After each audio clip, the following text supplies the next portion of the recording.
companheiros. Me encontro novamente aqui para continuarmos nossos estudos. No momento estamos estudando sobre a mediunidade. E há muitas necessidades, grande necessidade mesmo, de lermos, de procurarmos sabermos para não começarmos fazendo coisas erradas, coisas depois que podem ser frutíferas para todos nós. E levar mais a sério essa parte, porque há necessidade, como em tudo na nossa vida, de estudarmos, de mantermos sempre alertas em tudo que a gente faz, né? Que dirá então nessa parte da espiritualidade. E existe, eu sei, inúmeros médiuns que estão por aí perambulando, sem ter noção de que onde ir, do que fazer, onde se encaminhar.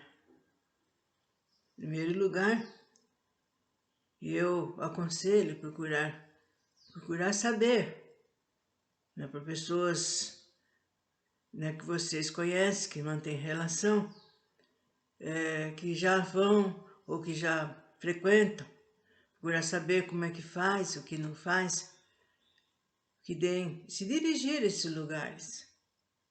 Se não deu certo por alguma razão, não vão ficar à deriva, gente. Vão atrás de outro. Quantas vezes eu não fiz isso na minha vida? Sempre tem alguma coisa para não dar certo, né? Seja o tipo de trabalho, seja a maneira deles dirigirem, porque não é só a nossa vontade, tem a vontade dos nossos guias também. E se eles irem que ali não é um lugar propício? Eles vão nos intuir, mas não é por isso que eu vou sentar numa cadeira e ficar esperando esse dito centro. Para isso existe a luta, e nada sem luta não se faz. Tudo é difícil, nada é fácil. E se for fácil, vocês abrem os olhos, porque não serve. Então, mediante esses tempos todos que eu tenho falado sobre a mediunidade, falei da mediunidade segundo livros de Kardec, segundo Ramatiz, e existem inúmeros tipos de mediunidade. E você que é médium, você que está me ouvindo, porque todos nós somos médios, mas não é por isso que aquela pessoa tem necessidade de ir trabalhar num centro, né? Ele poderá trabalhar de outras maneiras, ajudando, aconselhando, orientando, mas aqueles que têm que ver realmente com essa mediunidade, seja ela de que tipo for, deverá ir, procurar saber aonde deverá trabalhar, aonde que ele deverá passar, porque realmente o tempo passa mesmo. E quando vocês virem, vocês já estão velhos, encarangados, vai dar o que de vocês? Tem gente que faz isso. Ah, quando tiver mais idade, quando tiver com meus 50, daí tá com artrite, com dor na coluna, com labirintite, com depressão. E, não deu, não tá dando. Enquanto era jovem, forte, robusto, né? Que existe só para balada, churrasco, festinha daqui. Tudo bem, gente. Não estamos condenando, nem foi condenado nenhum lazer, mas cada um na sua hora, no seu tempo próprio. E não vamos deixar de coisas responsáveis para depois. O dever está em primeiro lugar, a obrigação, que é nesse caso.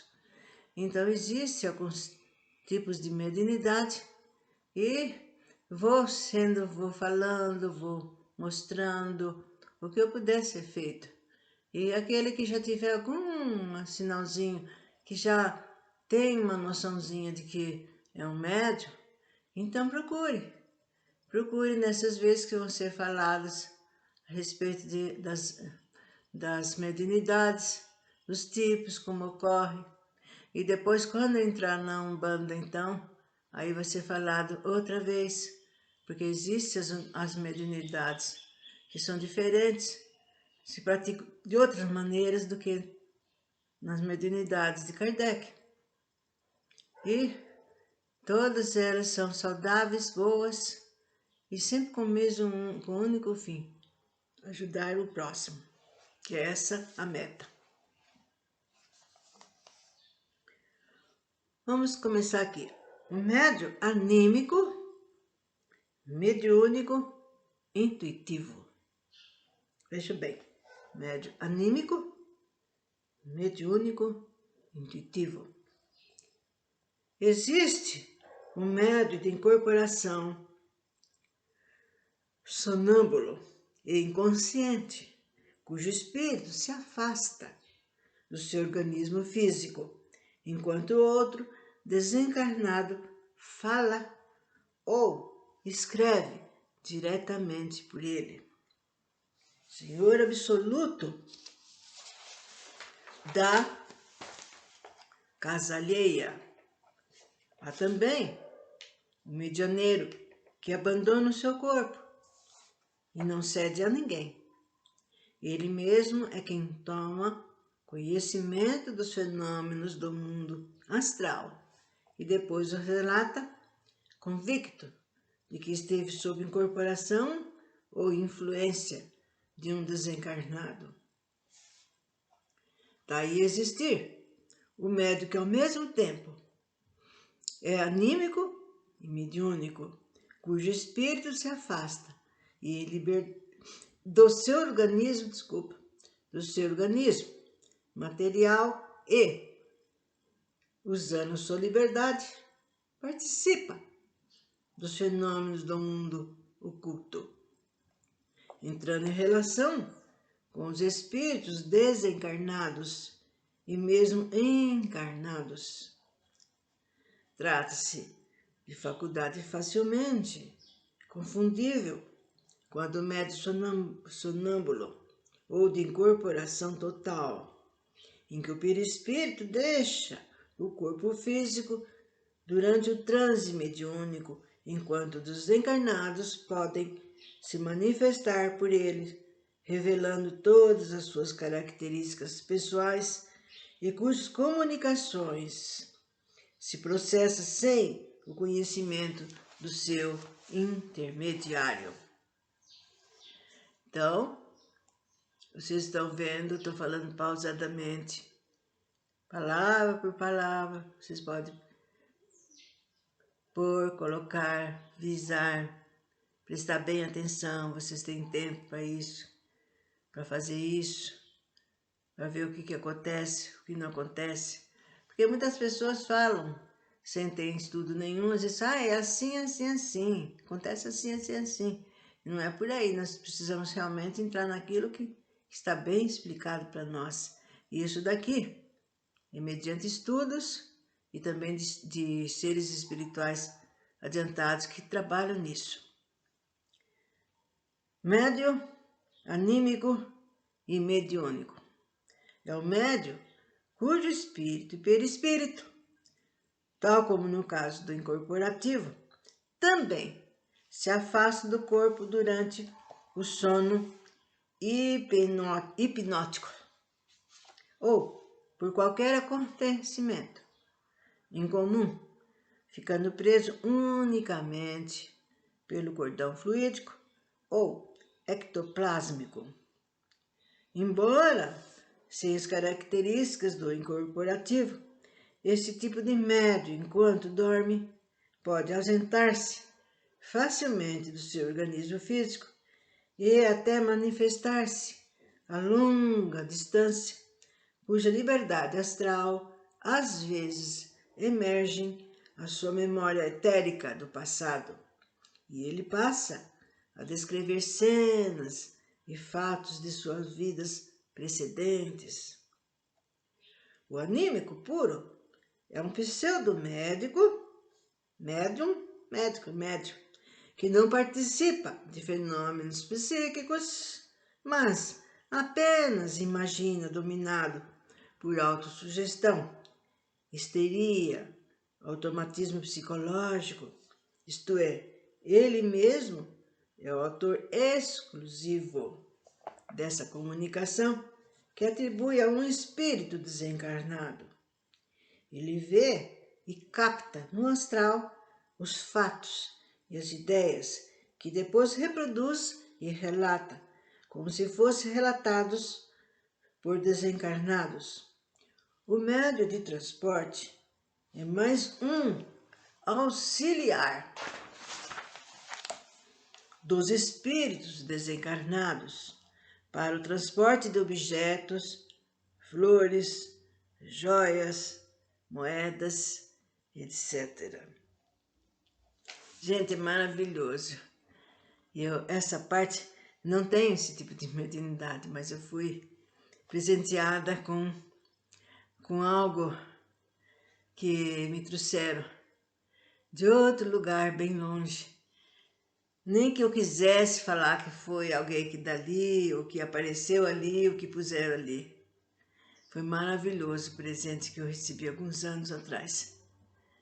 Lindo, que foi trazido de uma floresta. E então, ninguém mais que nunca pode falar que realmente é verdadeiros. São verdadeiras essas coisas todas. Objetos, flores que aparecem em nossa frente, que surgem. E há também aqueles espíritos que fazem brincadeirinha, viu, gente? Escondem, desaparecem. A gente fica feito louca procurando. Ai, mas onde que eu pus?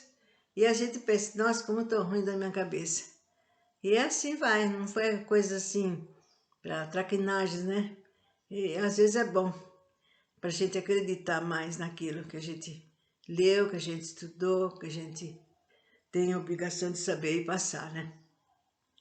O médio de transporte, gente, aproxima-se melhor da categoria dos fenômenos físicos, pois ele sempre fornece um tanto de ectoplasma para os espíritos operarem a desintegração dos objetos, que depois transforma apenas em modo etérico, devendo ser preenchido novamente com a energia que depois se constitui na matéria. Então, vocês estão vendo? Mas devo dizer, gente, que esse presente meu é eterno, ficou comigo. Não desapareceu nem foi desintegrado depois. Ficou para sempre. Foi uma lembrança maravilhosa que eu tive. E vocês vão vendo, vão estudando, se existe alguém desse tipo, algum parente, algum conhecido, ou que já esteja trabalhando, vai a fundo. Não fica só nisso de trabalhar, de fazer. Vai lendo, vai estudando, vai procurando. É como um médico, gente. É como um arquiteto, um engenheiro. Ele não fica só naquilo que ele aprendeu na faculdade. Senão que seria o mundo. Se ele progride diariamente em cada ponto, em cada pedaço, a mesma coisa a mediunidade. A gente tem que dar da gente mais do que a gente está dando. Quer dizer, ler, estudar, procurar, pesquisar. Ah, por que aconteceu isso? Né? E, aliás, devo dizer que muitas coisas daqui que está sendo falado eu não vou ficar explicando, por exemplo, sobre o perispírito. Porque para isso teve uma gravação só a respeito do perispírito, gente. E houve, pelo menos, se eu for juntar tudo aquilo que foi falado, dá umas 2 horas. Lógico que não foram 2 horas, foram divididas. Só falando do perispírito, fundo e profundamente. Esse ectoplasma, na parte do prana, se vocês procurarem, tem a parte do prana, fala sobre essa substância, os tipos de substância que o médium precisa e que os espíritos desencarnados não têm lá, porque eles precisam de nós médios para obter essa substância. Que não ocorre assim não, gente. Vocês nem pensem que ocorre assim. E por isso é um trabalho imenso da gente estudar, porque a gente estudando e pesquisando não está só ajudando nós.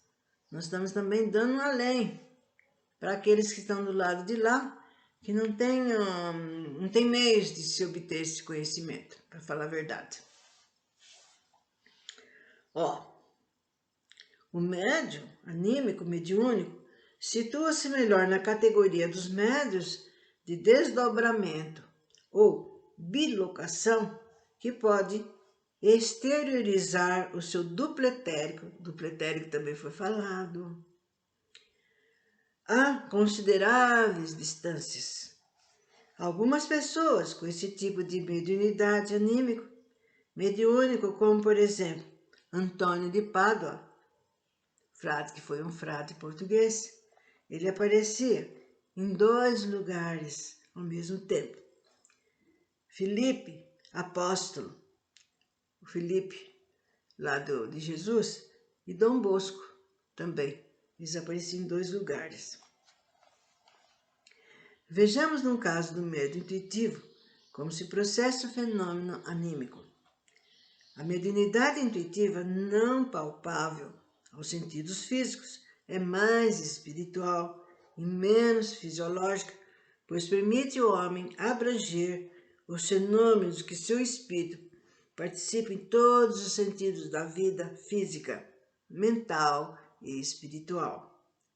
O médium ouve, sente ou recebe o pensamento dos desencarnados, os externa de modo consciente. O espírito desencarnado age diretamente no cérebro perispiritual do médium intuitivo, que depois transmite as ideias do seu comunicante para o mundo material, usando seu próprio vocabulário e o seu modo de se expressar. Quando o médium intuitivo ainda é inseguro, deficiente, então as comunicações dos desencarnados podem ser reduzidas, deturpadas e confusas, pois deve passar primeiramente pelo seu cérebro físico e depois é exposto de acordo com suas posses intelectuais e o seu temperamento psicológico. Em consequência, se o médium intuitivo é excessivamente anímico, as ideias recebidas dos desencarnados fundem-se com suas próprias ideias e pode passar como se fosse uma única entidade desencarnada. Então, vamos passar para a mediunidade mecânica. O médium mecânico é aquele em que o espírito desencarnado poderá atuar diretamente sobre os centros nervosos, motores e motores, sem a necessidade de agir pelo seu perispírito. Isso facilita-os agirem tão livremente e sem obstáculos anímicos, que então escrevem, pintam ou até compõem música sem interferência mental do médium. O médium não toma conhecimento direto do fato que ocorre consigo, e o espírito comunicante, atuando com fidelidade, tanto consegue escrever da força que lhe é peculiar na vida física, como também pode tratar de assuntos desconhecidos do seu próprio intermediário, que apenas assiste em vigília, podendo este ocupar-se mental ou verbalmente de outras coisas. O espírito desencarnado liga-se ao médium mecânico através dos gânglios, à altura do omóplata. Ali ele dispõe de um segundo cérebro e pode atuar facilmente nos nervos motores dos braços e das mãos do médium, podendo descrever diretamente, tal como fazia na vida física. Certos médiuns chegam a trabalhar com as 2 mãos ao mesmo tempo e sob a ação simultânea de suas entidades. Alguns tanto escrevem mecanicamente em sua linguagem comum, como também a fazem em idioma desconhecidos. e até em dialetos. Os seus escritos também apresentam características gráficas.